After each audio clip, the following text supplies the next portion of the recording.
Hi everybody, today I'm working on a 2005 Mini Cooper with a bad rear trailing arm. The owner was driving on the freeway when this bolt fell out, which caused the trailing arm here to separate from its bracket attached to the car. This allowed the wheel to move back and it bent the control arms, but I think everything else is pretty much okay. I've got a spare trailing arm here. You can see where the bolt goes through the bushing and attaches to the trailing arm itself. For whatever reason, this bolt decided to loosen itself up and back out, causing these two parts to separate. The threads are stripped out on the trailing arm, so we're going to need to replace it. Underneath we can see the design here. The trailing arm is supposed to mount up to this point right here, and it's completely separated, of course. And that allowed the two control arms to bend. So this one's pretty severely bent. The one on the top is not quite as bad, but we're going to need to replace these.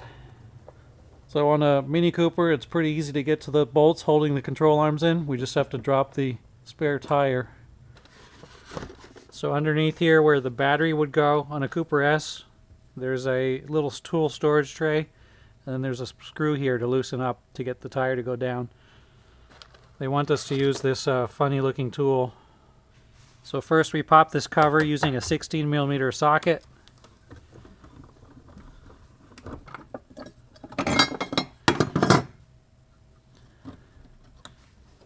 Then they want us to thread on this funny looking rod.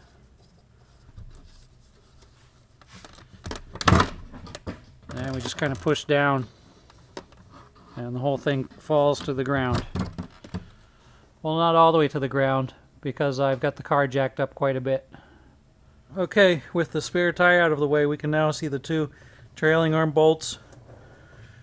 We can see the bent lower control arm.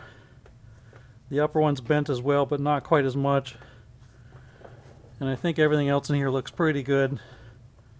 So to get the trailing arm out of here, we'll need to loosen the lower strut bolt, the two outer control arm bolts, and we'll need to pull the caliper off with a couple of 13mm bolts in here, and then one, I guess that's a 10mm bolt holding on the wheel speed sensor, and then finally the lower end link bolt. We'll remove the wheel first. You can see the fun range of motion we have here with that single bolt missing. Alright, let's remove this bottom strut bolt.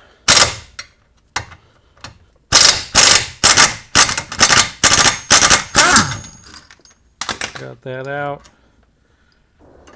Let's get this wheel speed sensor bolt off.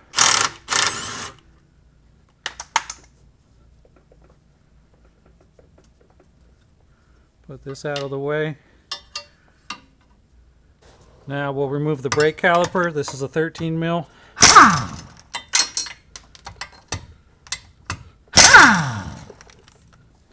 We'll wiggle the caliper off, and then I'll use a bungee cord to hold it up out of the way. Alright, next I'll remove the four 13mm bolts holding the hub on.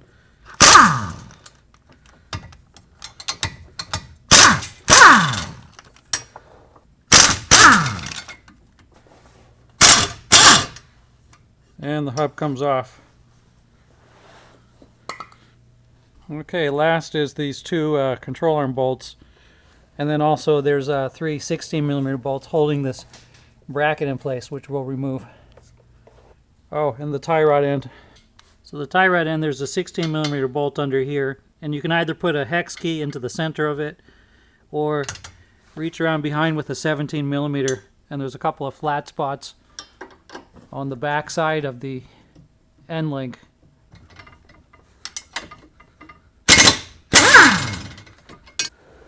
Alright, next is these control arm bolts. Those look like 18s, I guess. Bolt number 1. Looks like bolt number 2 is a 16.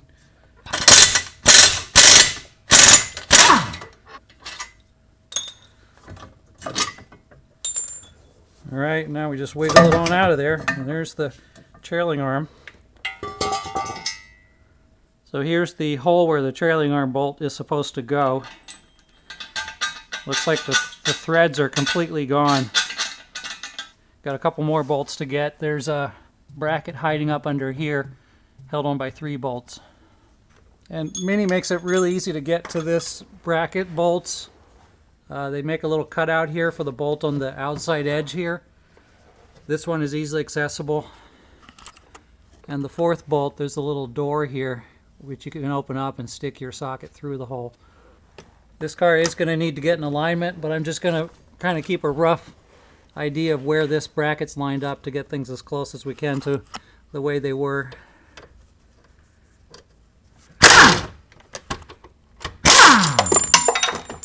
Bolt number 1, bolt number 2, and the last bolt.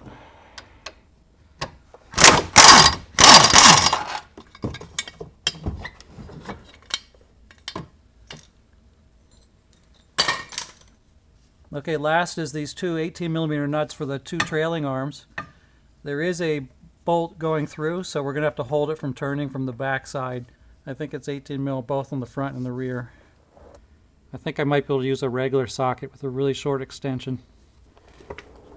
Let's see how well this works.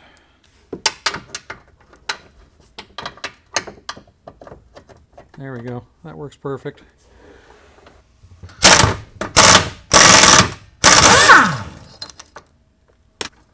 Should be able to back off this bolt just enough to get the trailing arm out. There we go. Oh, it comes out all the way actually. So this is the bottom one, and look how bent that is. Alright, we'll do the same thing on the top position. There's a brake cable in the way.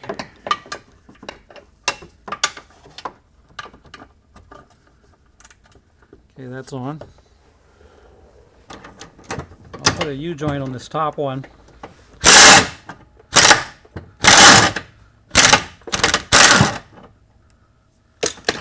Okay, that came off all right.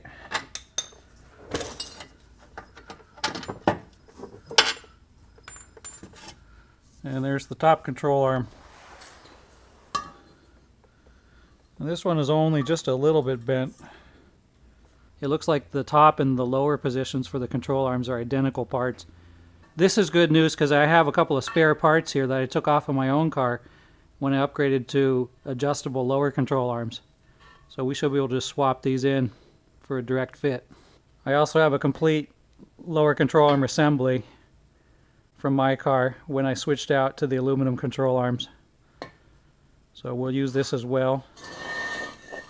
On the sway bar I can see a bit of an angle here on the sway bar bracket, which made me think this part was bent. But it turns out even on a stock undamaged part there's a kink here, so I think this part's fine. So let's go ahead and install the new part. Just kind of lift it up in there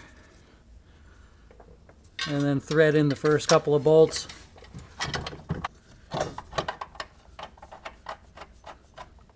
Alright, I got the 3 bolts just started by hand, and I'll let it hang there for now. Let's sort of line up the end link and the strut here just to give the whole assembly some structure. And you want to make sure to start these bolts by hand. They cross thread very easily. Tighten this end link back up.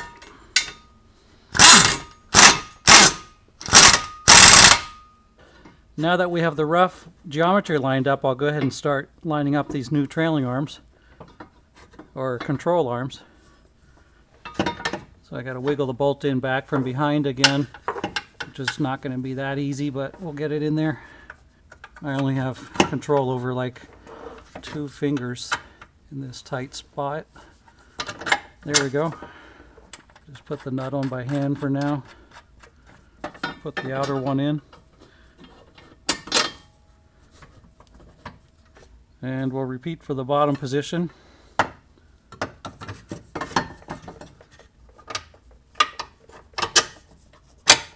There we go.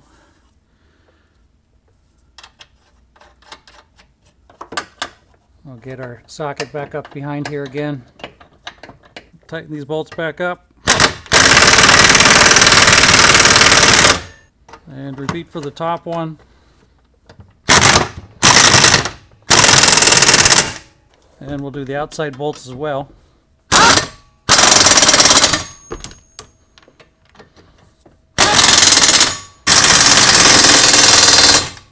Alright, so that's the main suspension part. Let's go back up in front here and we'll try to align this best we can with the mark that was there previously. Looks like right about there is the right spot. You can see the holes are elongated, which allows me to adjust the rear toe.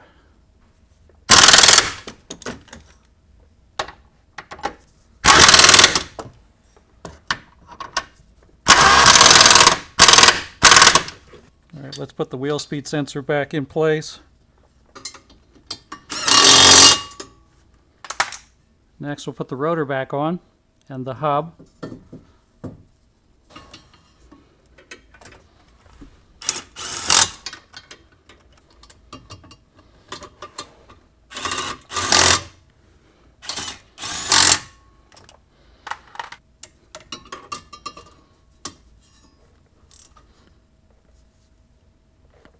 Okay, the hub's back on.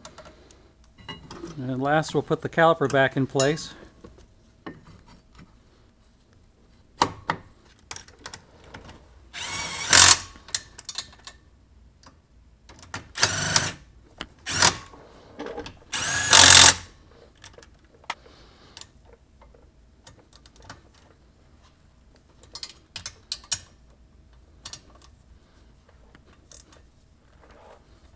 Okay, that's that.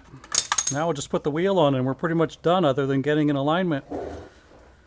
Oh, let's put the spare tire back in place first.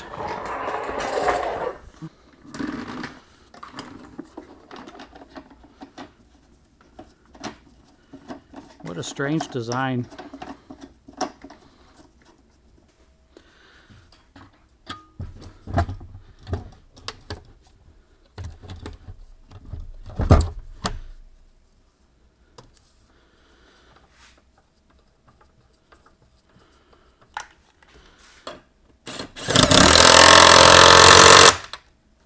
Okay, so that's pretty much it. That's how to replace a bad trailing arm on a 2002 to 2006 Cooper or Cooper S.